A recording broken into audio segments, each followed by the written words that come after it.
Caros alunos, boa noite. Estamos dando início à nossa terceira webconferência da nossa disciplina de metodologia científica. Como nós vimos fazendo nas conferências anteriores, nós vimos fazendo uma revisão dos principais aspectos do desenvolvimento do método científico. Na primeira, tivemos uma visão geral das várias etapas que compõem o método. Na segunda, aprofundamos em relação à produção de uma pergunta de pesquisa e da fase de exploração de literatura. E hoje nós vamos nos dedicar a trabalhar a etapa de observação, ou seja, de coleta dos dados, e a etapa de análise dos dados e da conclusão. Esse é o nosso objetivo da web de hoje. Mas antes de iniciar, eu quero fazer primeiro uma advertência conceitual, claro, um princípio. Né? É absolutamente necessário que se realize cuidadosamente, em termos do método, cada etapa, antes sequer de pensar nas etapas seguintes. Né? Por que eu estou falando isso? Porque um problema comum é o pesquisador iniciante, principalmente, se precipitar sobre a recolha dos dados, sobre a coleta dos dados, antes mesmo de ter formulado com clareza quais são as variáveis que ele vai pesquisar na realidade que ele busca. Né? E isso é um caminho, como nós vimos na webconferência passada, para se construir sobre areia, quer dizer, para se construir um projeto de pesquisa frágil, que não tenha uma questão bem clara na sua origem. Essa é a advertência. Retomando o final da segunda webconferência que nós fizemos no início desse mês, eu quero lembrar, ela conclui com a parte da revisão de literatura, né, e a identificação na literatura daquelas variáveis relativas ao objeto empírico que nós pretendemos analisar, aquelas variáveis que são as mais significativas para serem examinadas naquele objeto empírico. Esse conjunto de variáveis representa o dispositivo analítico da pesquisa, né? É o núcleo analítico da pesquisa. É pelo exame dessas variáveis que nós vamos conhecer mais algo a respeito daquele objeto empírico que nós estamos visando, né? Que nós estamos objetivando conhecer. Em relação às variáveis, fazer uma observação para a reflexão de vocês. Tem variáveis, por exemplo, a taxa de natalidade de um determinado país. Pode ser uma variável de uma determinada pesquisa. Essa variável ela já é mensurável diretamente. Você já encontra um indicador preciso, objetivo, que exprime a taxa de natalidade de um determinado país. Mas existem variáveis, eu vou dar um exemplo, acho que pelo exemplo fica mais fácil. Por exemplo, numa pesquisa que nós pretendamos analisar o desempenho físico de algumas pessoas. Desempenho físico é uma variável, é uma boa variável, a depender do contexto da pesquisa. Mas desempenho físico não implica imediatamente numa maneira de medir o desempenho físico. Desempenho físico, sim, eu entendo o que é. Mas como eu meço o desempenho físico? Então, nesse nível, considerando a variável de desempenho físico, eu não tenho uma forma direta que exprima esse desempenho físico. Eu preciso, então, criar indicadores. Essa é a diferença entre variáveis e indicadores. Quando a variável é abstrata, quando ela não implica diretamente numa forma de medi-la, né, no objeto empírico, nós precisamos criar indicadores que permitam medir aquela variável. Então, por exemplo, no nosso caso da variável desempenho físico, eu posso construir um indicador chamado o tempo em que a pessoa percorre 100 metros ou 1 quilômetro. Eu posso considerar que os diferentes tempos que as pessoas percorrem 100 metros ou 1 quilômetro são indicadores relevantes para eu discutir, para eu medir a variável desempenho físico da pessoa. Essa é a diferença entre indicador e variável. Né? Bom, esse conjunto de variáveis e indicadores, uma vez montado, significa que nós vamos examinar o objeto empírico a partir desse conjunto, a partir dessas variáveis e desses indicadores. O que nós vamos buscar no objeto empírico é exatamente isso, né? Essa fase, então, da coleta dos dados, que nós chamamos também tecnicamente de fase da observação empírica, ela engloba as operações através dos quais aquele modelo de análise, aquele conjunto de variáveis é submetido aos fatos, submetido às observações possíveis. E aí são três as perguntas centrais em relação à observação. Observar o que, observar em quem e observar como. Essas são as três perguntas centrais. Quando tratamos de observar o que, a resposta já tratamos em vários momentos anteriores desse aspecto. O que a gente observa na realidade? Nós vamos observar os dados que são demandados, que são definidos pelos indicadores e variáveis, né? Porque a pesquisa ela gira em torno das variáveis e indicadores que foram escolhidas como relevantes para examinar aquela realidade. Então, a observação que eu vou fazer é a observação que me dê informações sobre o comportamento daquele indicador ou variável. Portanto, a qualidade da minha observação, reitero, depende, em primeiro lugar, da qualidade da minha pergunta de pesquisa e da qualidade do meu modelo de análise, quer dizer, das variáveis que eu escolhi, né?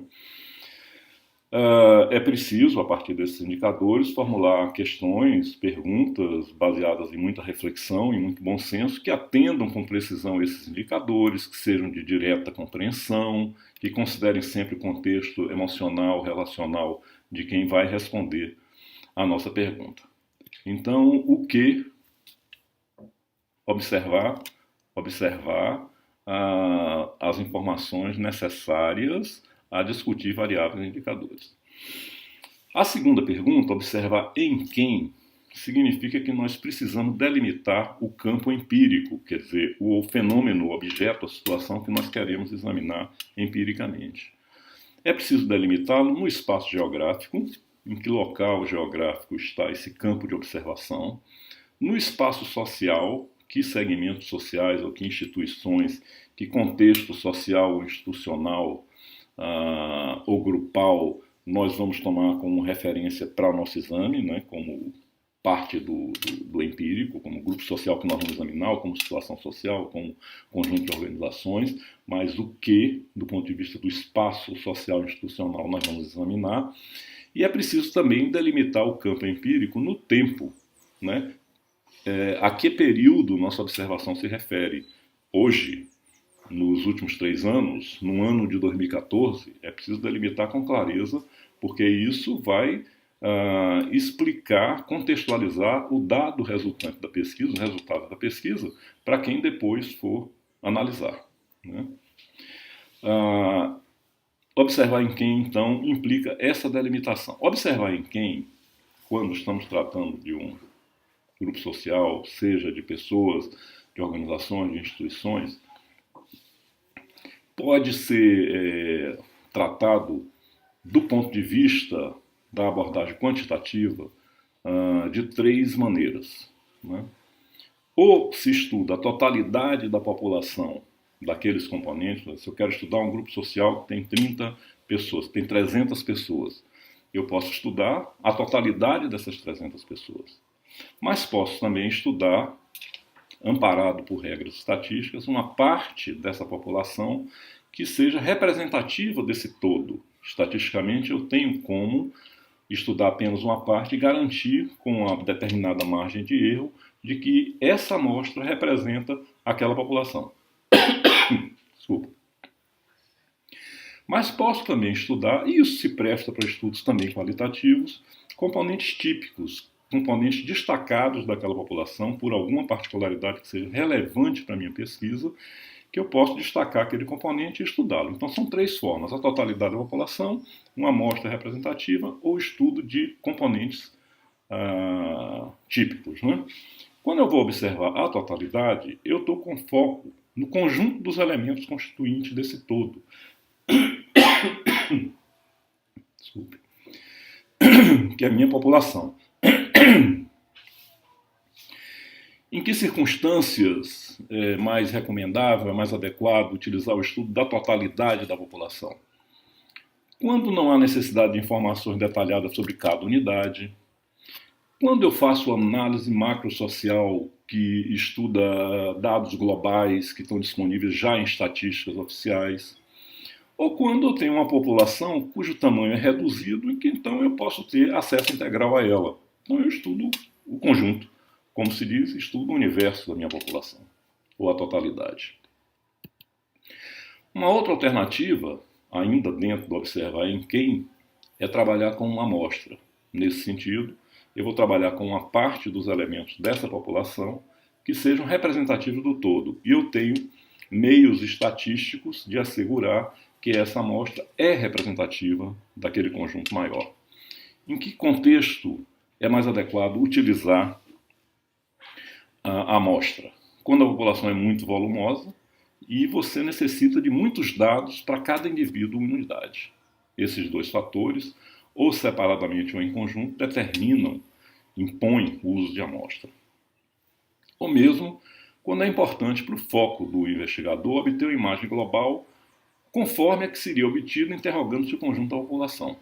Qualquer abordagem em que eu possa ter uma visão geral da população através do estudo da sua amostra. Então essa é a segunda forma de observação em relação a observar em quem. Né? A terceira forma é a forma dos componentes típicos. Implica o estudo em profundidade de unidades e indivíduos daquela população que apresentem características típicas diferenciais no seio daquela população. Isso se presta a métodos qualitativos de análise e direciona para uma análise em profundidade de um determinado tema, de uma determinada empresa, ou de um pequeno número de empresas, organizações ou pessoas. Né? Esse é o terceiro tipo de tratamento da observação em quem, da delimitação de em quem pesquisar. A população, a amostra e o componente típico. Finalmente, a nossa terceira pergunta, que é observar como. Nós já vimos observar o que, observar em quem e observar como. O observar como envolve as categorias dos tipos de observação que são possíveis. Nós temos dois grandes tipos. O primeiro tipo é a observação direta, quando o próprio investigador recolhe a observação, a informação, sem intervenção dos sujeitos que estão sendo observados.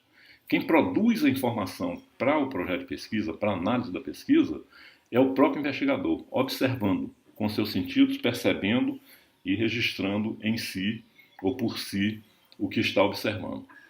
O principal suporte desse tipo de observação é um guia de observação que, como todo mecanismo de observação, precisa estar construído a partir dos indicadores, né, indicando que comportamentos devem ser observados, por exemplo.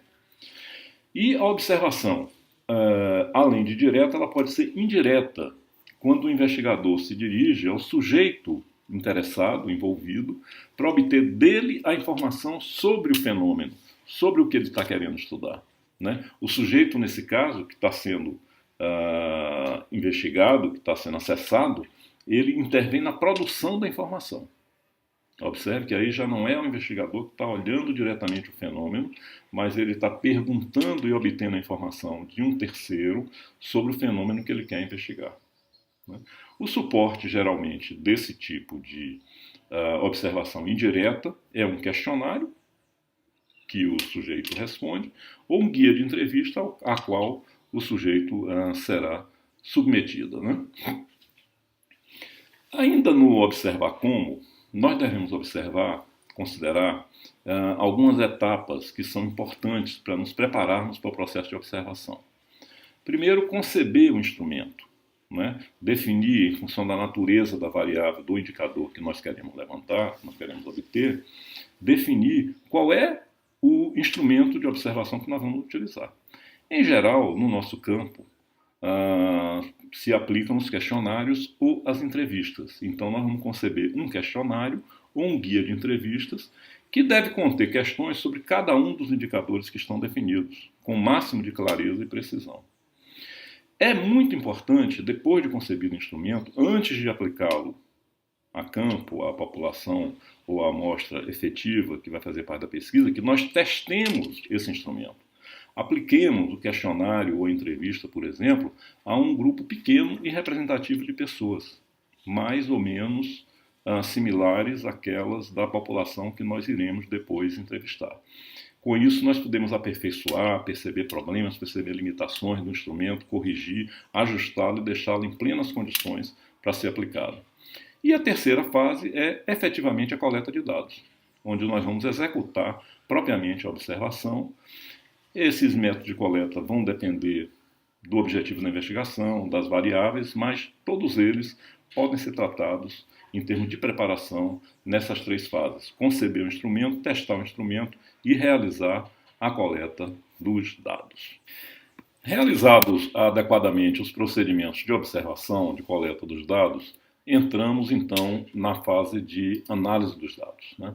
Antes da análise propriamente dita, feita a coleta de informações, nós temos uma etapa importantíssima, que é organizar os dados, tabular, se for o caso de tabular, produzir as sínteses, se for o caso de produzir a síntese, depende do método que foi utilizado de observação, do que se pretenda de método de análise, mas é a etapa de organização dos dados para que então, depois de termos os dados tabulados, em tabelas, eventualmente em gráficos, nós passemos à fase de análise propriamente dita do conteúdo dos dados coletados. Quais são os procedimentos, então, especificamente de análise? Avaliar as variáveis face aos dados que foram recolhidos, para cada uma das variáveis que nós escolhemos como relevantes, que dados nós obtivemos e qual o significado que isso tem para a nossa pesquisa, para a nossa pergunta de pesquisa. Avaliar também, dependendo da pesquisa, as relações entre o comportamento de uma variável em relação à outra, relações entre variáveis. Quando for o caso que tivermos anunciado resultados esperados da nossa pesquisa, é o momento na análise de compararmos esses resultados esperados com os resultados observados, né, procurando a explicação das diferenças eventualmente encontradas.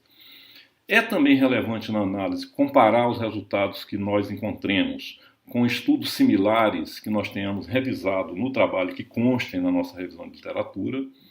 E, finalmente, procurar o significado, construir o significado dessas avaliações feitas sobre as variáveis em relação à nossa pergunta de pesquisa, o que nos encaminha mais diretamente para a conclusão do trabalho.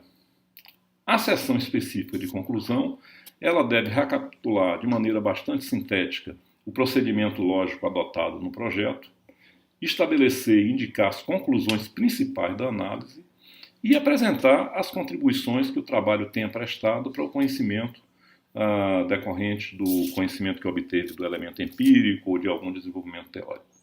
É isso que compõe essas etapas finais da produção de um trabalho científico com base metodológica sólida.